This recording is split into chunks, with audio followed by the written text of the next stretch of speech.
Most people who drink alcohol do not need to quit.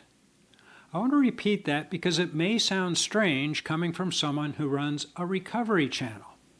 I'm Dr. Donald Crow, and I practiced emergency medicine for 40 years. And during that time, I cared for thousands of people whose lives had been damaged by alcohol. The irony is that while I was treating them, I was fighting exactly the same battle myself. I've now been sober for over 28 years. And during those years, I've learned something that surprises many people. Most drinkers are not addicted.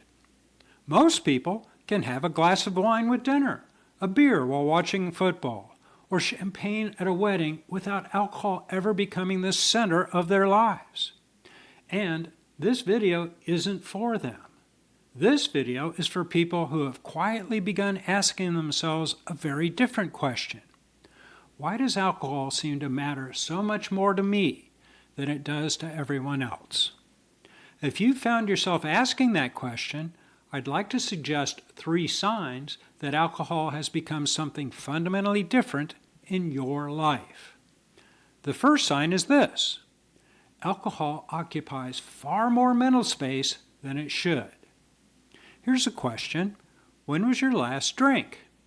If you struggle with alcohol, you probably know the answer to that immediately. Maybe it was yesterday. Maybe it was several days ago. You remember telling yourself it would only be 2. You remember breaking that promise. Now ask someone who truly drinks normally the very same question. Very often, they have to stop and think. Not because they're hiding something, but because it simply wasn't important enough to remember. Here's another observation. People who don't have a problem with alcohol don't spend their evenings watching videos trying to decide whether they have a problem with alcohol. That thought simply doesn't occur to them. They don't negotiate. They don't make rules. They don't count drinks. They don't promise themselves they'll only drink on weekends. Alcohol doesn't occupy space in their thinking because it doesn't occupy space in their lives. If alcohol has become something you think about every day, that's worth paying attention to. The second sign is one you've heard me talk about before if you've ever seen this channel. Somewhere along the way, alcohol stopped being about pleasure and became about relief. Think back to your early drinking. Maybe it was college. Maybe it was with friends. Maybe it was celebrating. Alcohol was fun. Then, gradually, something changed. Now the thought isn't, I'd like a drink. It's, I need a drink. Not because you're trying to celebrate, but because you're trying to quiet your mind. You're trying to stop worrying. You're trying to escape loneliness or boredom. You're trying to unwind after work. You're trying to fall asleep. You're trying to stop feeling whatever it is that you're feeling. One of the biggest insights I've gained, both as a physician and someone in recovery, is this: alcohol was never really the goal. Relief was the goal. Alcohol simply became the tool your brain learned to reach for whenever life became uncomfortable. Unfortunately, alcohol also creates many of the very feelings it temporarily relieves. The anxiety becomes worse. Sleep becomes poorer. Stress becomes greater. The next day becomes harder, which makes another drink seem even more reasonable. That's how the cycle tightens. Not because you're weak, but because your brain has learned a shortcut that eventually becomes a trap. The third sign is perhaps the most important. You've repeatedly tried to control your drinking, and it hasn't worked. Notice I didn't say you never controlled it. Almost everyone with a drinking problem has controlled it for a while. You've switched to beer.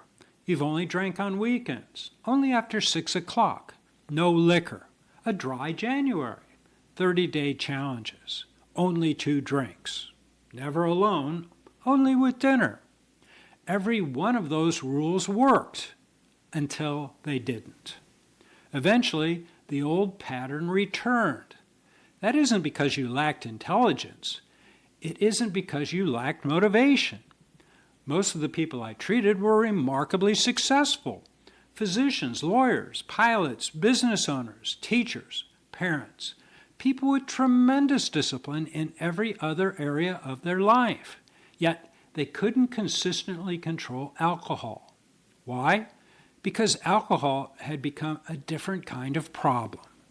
When alcohol begins changing the very parts of the brain responsible for self-control, asking that brain to simply try harder becomes an increasingly unfair assignment.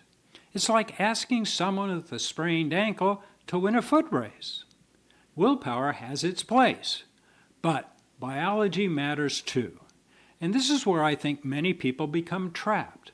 They compare themselves to someone who drinks normally. I should be able to do that. Maybe, but maybe not. Some people can eat one potato chip. Some can't. Some people can smoke one cigarette every few months. Others become lifelong smokers. Some people can take prescription pain medicine exactly as prescribed. Others cannot. Human beings aren't biologically identical. Why would alcohol tolerance be any different? One of the greatest gifts recovery gave me was finally accepting that I wasn't losing a contest everyone else could easily win. I was competing in a contest that wasn't designed for my brain. And once I understood that, everything changed. I stopped asking, how can I learn to drink normally? Instead, I began asking, how can I build a life where I no longer need alcohol to solve my problems within it? Those are completely different questions. One leads to frustration. The other leads to freedom. Now, before I finish, I want to be very clear about something. If none of these three signs describe you, that's wonderful. I'm genuinely happy for you. This isn't about convincing everyone to stop drinking. But if you found yourself nodding your head to one, two, or all three, if alcohol occupies your thoughts, if it has become your primary source of relief, and if repeated attempts at moderation have quietly failed, then perhaps you've already answered the question that brought you to this video. Perhaps your problem isn't a lack of willpower. Perhaps alcohol has simply become something fundamentally different in your life than it is for most people. And if that's true, I want to leave you here with one final thought. Recognizing that reality isn't defeat. It's the beginning of wisdom.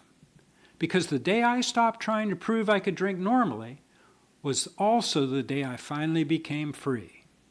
I've now lived 28 years without alcohol. I don't feel deprived. I don't spend my life wishing I could drink. Instead, I'm grateful that I no longer have to fight a battle I was never meant to win. If today's video described you, don't let shame keep you stuck. Understanding the problem is never the end of the journey. It's the first real step toward recovery. And from someone who has lived that recovery for nearly 3 decades, I can promise you this. Life on the other side is far better than you can now imagine. If you realize that alcohol is taking more from your life than it is giving, and are willing to take positive action to address this, I've created a 90-day sobriety survival kit to help you navigate the first few weeks of sobriety. It will help you reassess your relationship with alcohol and provide you a genuine structure for getting through those first 3 months. I've left a link for more information about this in the description below. Also, please subscribe, like, and comment below. I read all the comments and I will respond. And why not check out this video where I describe what the first 7 days without alcohol are truly like. I'm Dr. Donald Crow, and I'll see you in the next one.